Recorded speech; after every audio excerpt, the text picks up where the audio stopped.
Don't come tonight. It's not really your scene, my boyfriend texted me. I stared at those words. After 2 full years together, I wasn't his scene? He replied before I could process it. It's a big company party. I don't want things to get awkward. I typed one word back, fine. 10 minutes later, a new email landed in my inbox. The sender name stopped me cold.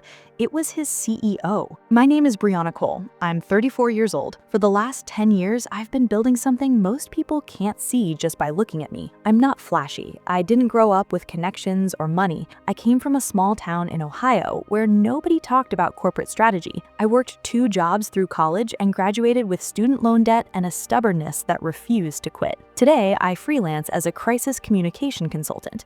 When a company is about to fall apart publicly, they call me. PR disasters, internal leaks, employee scandals that could tank stock prices. I come in quietly, I fix it, and I leave. Most of the time, nobody even knows I was there. That's always been the job. My boyfriend Tyler works at a fast-growing tech company. He's in sales. Charming, ambitious, very good at making himself look important. When I told him what I did early in our relationship, he smiled and said, "So you just write emails all day?" I let it go. I shouldn't have. In his world, I was the supportive girlfriend, the one who stayed home on Friday nights while he networked, the one who quietly edited his performance reviews, the one who coached him before tough conversations with his manager. And every time he came home looking successful, I stood beside him and smiled. I wasn't glamorous, I wasn't loud, but I had influence in rooms he'd never been invited into, and a reputation that didn't need applause to survive. If you've ever been made to feel small because your job title doesn't sound impressive, hit subscribe. Drop in the comments if someone has ever dismissed what you do for a living. Click hype and let's get into this. The email from the CEO was not spam. It was a formal, personally addressed message. Subject line, "We're looking forward to seeing you tonight, Miss Cole." I blinked. Tyler had just told me not to come. I read the email again, slowly. The CEO thanked me for the exceptional consultation you provided last quarter during our internal communications review. He personally hoped I would attend that evening's event. Here's what Tyler didn't know. Several months earlier, his company had contacted me through a third-party consulting firm. A sensitive internal employee situation had been badly mishandled, and it was at serious risk of going public. I signed a non-disclosure agreement and spent 3 weeks helping their executive team navigate it. I rewrote internal communications, I advised on messaging, I helped contain the damage before it became a headline. I never told Tyler because it was confidential work. I sign NDAs regularly. I don't talk about my clients. That's standard. But I remembered a dinner around that same time. Tyler was out with 2 coworkers and I joined them late. When one of them asked what I did, Tyler laughed and said, "Oh, Bree just writes little company newsletters, internal stuff." His coworkers nodded and moved on. I stayed quiet. I smiled. I let it go again. Now, sitting with the CEO's email on my screen, I saw the full picture. Tyler had been telling people I was less than, and he had no idea the executive team he worked under already knew exactly who I was. That afternoon, Tyler called. His voice was relaxed, almost too casual. "You're not upset, right? It's just better if you skip this one." I kept my voice completely calm. "Don't worry, I won't make it awkward." That night, he posted party photos on social media, group shots, drinks raised, and right beside him in one photo was a female coworker. His arm was close to her waist. The caption read, "Power moves only." Then a second email arrived from the CEO. "We saved you a seat at the head table, Miss Cole." What followed wasn't just one moment, it was a pattern, and once I saw it clearly, I couldn't unsee it. A coworker Tyler barely knew I was friendly with mentioned casually that he'd been telling people I was between jobs, still figuring out my career. I overheard him on a phone call one afternoon. "She's still figuring things out career-wise," he said, like I was a college student who hadn't found her footing. A mutual friend sent me screenshots from the party, Tyler laughing, drink in hand, the coworker leaning in. That same coworker, I later learned, had been telling people I wasn't ambitious. She'd never even met me.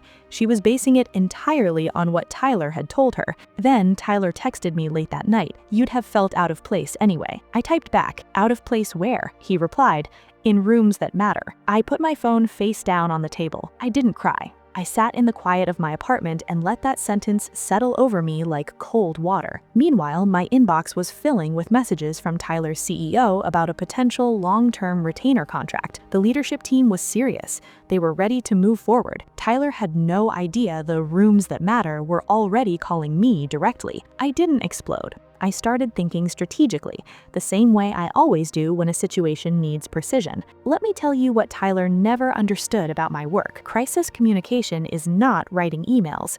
It's about understanding how narratives form and how to redirect them before they spiral out.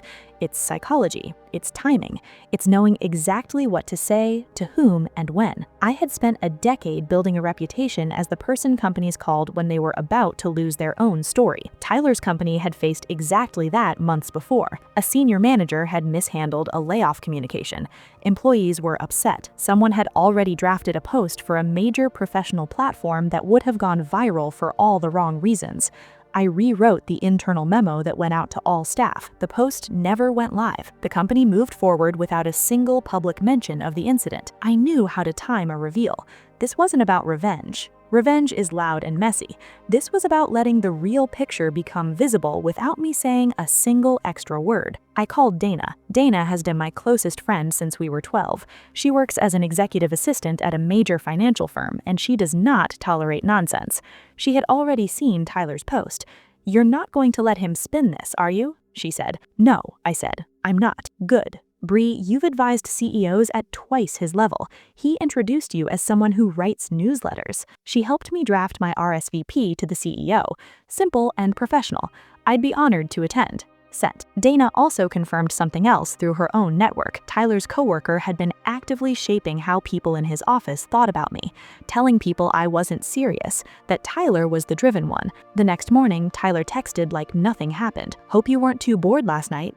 I replied, "Not at all. I was working." He sent a thumbs up. He thought he'd already won. He had no idea I had accepted a personal invitation from his CEO to attend the company's quarterly leadership celebration the following week. The ballroom was on the 14th floor of a downtown hotel. The smell of warm catering drifted through the air. Executives, department heads, investors, and senior leadership filled the room, the kind of people Tyler spent every day trying to impress. I was already seated at the head table when I heard a shift in the room. I looked up. Tyler had just walked in, mid-laugh, leaning toward a coworker, completely comfortable. Then his eyes scanned the head table and found my face. He stopped walking. His laugh stopped. His face went through 4 different expressions in 2 seconds. The CEO took the microphone after dinner. "Before tonight's celebration, I want to acknowledge someone who helped steer this company through one of our most challenging periods." The room went quiet. Tyler's smile disappeared completely. "Ms. Brianna Cole, our external crisis communications consultant, is here tonight. Her strategic guidance was, without exaggeration, the reason we moved through a very difficult situation cleanly and with our culture intact." The room applauded. Real, genuine applause. Tyler stood near the back with his drink at his side and his face completely still. He made his way over to me during the reception. He stopped a few feet away first, then stepped closer and lowered his voice. "What is this?" he said. I looked at him calmly. "Just a room that matters." He blinked. He recognized his own words. "Why didn't you tell me?" he said. "Why didn't you tell me you were working with them? You never asked." He stammered. "I didn't know you were this involved." "That's the thing, Tyler," I said quietly.